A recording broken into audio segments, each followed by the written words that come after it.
তিনি চলে যাওয়ার পরও তার বুট প্রতিদিন পালিশ করা হয়, তার ইউনিফর্ম প্রতিদিন ইস্ত্রি করা হয়, এমনকি প্রতি নির্দিষ্ট সময়ে তার জন্য খাবার পরিবেশন করা হয়।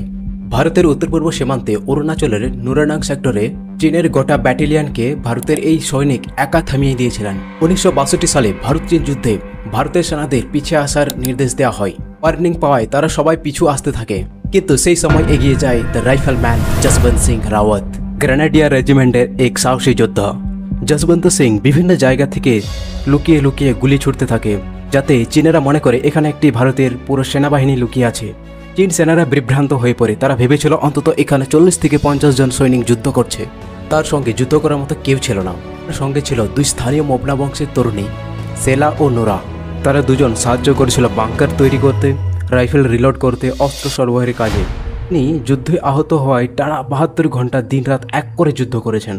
কিন্তু যখন চাইনিজ আর্মি ইন্ডিয়ান একজনকে জিজ্ঞাসা করে এবং তারা পুরোপুরিভাবে ক্লিয়ার হয়ে যায় যে এখানে কোনো ইন্ডিয়ান আর্মির টিম নেই এবং জসবন্ত সিং রাওয়াতের পুরো স্ট্র্যাটেজি ধরে ফেলে, তখন চাইনিজ আর্মিরা জসবন্ত সিং রাওয়াতকে পুরোপুরিভাবে চারিদিক থেকেই ঘিরে নেয়।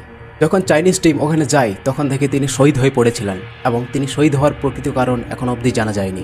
হিন্দ, জয় ভারত।